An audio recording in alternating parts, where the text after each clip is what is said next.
Topping today's news, the country's latest murder taking place on Grand Bahama. FTX former CEO speaks out publicly. An update on the committee to address the issue of unregulated shanty towns, and the grouper season is now closed for several months.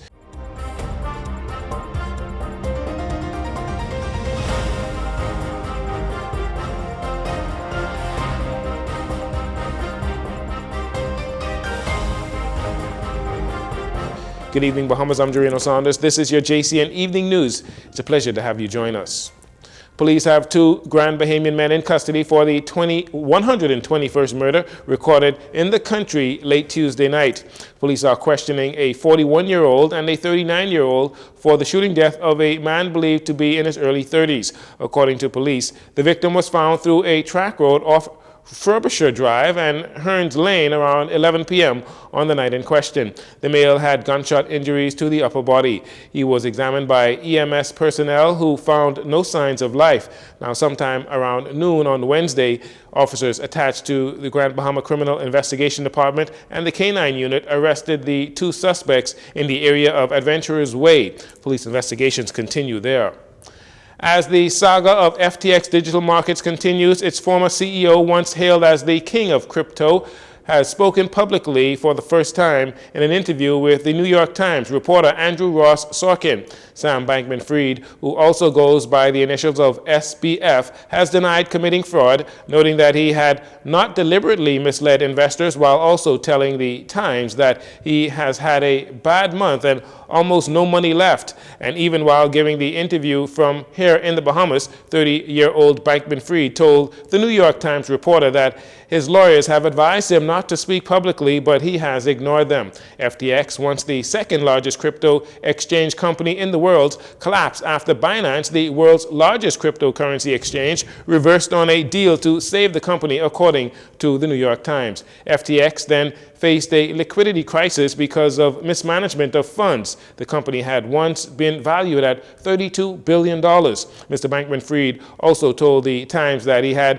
one credit card left, which has $100,000 in debt. Also, he denies moving any personal money out of FTX for himself. When asked several times about details of money movements between FTX and other entities, including Alameda Research, the trading firm he once owned, he seemed sketchy in details. Add to that, Mr. Bankman-Fried said he underestimated the sheer amount of cash needed to cover FTX customers' withdrawals. As recently as late as October, FTX had a net worth estimated to be $15 billion. According to a court filing earlier this month, FTX currently owes its 50 largest creditors almost $3.1 billion. Mr. Bankman-Fried says for now he is not concerned about potential criminal or civil liability. An interministerial group will be collaborating in the efforts to address the matter of shantytown communities being erected on Crown land, private land, and commonage land, with assessments being prepared for a comprehensive solution to a long-standing issue, often described by some politicians as kicking the can down the road. It was further revealed that the Office of the Attorney General, which is one of the ministries involved with the committee, have advised Minister of Works Alfred Sears that there is an existing action before the Supreme Court with an injunction extent. That injunction relates to certain areas, and as the committee develop a comprehensive strategy which involves the various sectors of the government working with civil society stakeholders, that is commonage committees, church organizations, and other civic groups within the Bahamas, so that as we address this issue, it is done in a comprehensive way. It will have implications in terms of education.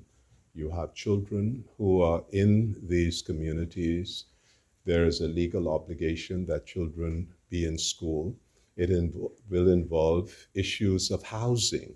Minister Sears says that the question is how to transition people from such irregular communities and handling the matter of individuals living in the shanty towns undocumented, to which Mr. Sears says they will have to be deported. There are also issues of health. There are issues of the unauthorized accessing of utilities, electricity, water, and therefore it's comprehensive. Any action taken will be done in accordance with the law, with respect to the other branch of government, which is the judiciary. And we are aware that there is a matter before the court, and the Office of the Attorney General representing the government will be liaising with the Supreme Court with respect to any action that is taken. When asked to expand about the assessment process, Minister Sears revealed that surveys currently being done will have to be expanded due to other irregular communities on other islands being brought to the government's attention. He goes on to explain that this would mean that they would need more resources, and more resources would definitely be required as preparatory works are ongoing. Over 170 customs officers received promotions during a promotion exercise at the customs headquarters on Wednesday. Senator and Minister of Economic Affairs Michael Halkitis handed out epaulets and letters to the 171 newly promoted officers who have advanced through the ranks from grades 2 to grade 1 and officers that have advanced from trainee to grade 2. While congratulating the officers, Senator Halkitis thanked them for their patience throughout the process. And so the first thing I want to say is to thank you for your patience, and to as well thank my colleague, Minister of Public Service, Minister of State and Ministry of Public Service, Minister P.O. Glover-Rowe, who along with her team at the Ministry of Public Service worked tirelessly over the past months to make sure that we could get these promotions completed. And as well, the team within the Ministry of Finance, P.S. Janice Rule and her team, the work that they did, and by no means least the team in the administration, Customs Department, who again did yeoman's work in making sure that we would get to this day where we have an opportunity to express our thanks and our gratitude for the hard work that you have done and the dedication that you have demonstrated to your duties. He says although the payment increase could never repay the level of service customs officers have given to the country, it serves as a token of appreciation and recognition of accomplishments. Acting Deputy Controller Ralph Monroe noted that this is the third customs promotion exercise for the month of November, with the first occurring on Thanksgiving Day with officers that advanced from the rank of senior to chief, and the second occurred on Grand Bahama on Monday with an historic promotion exercise on that island of 62 officers. We'll take a break here. We'll be right back after these commercials.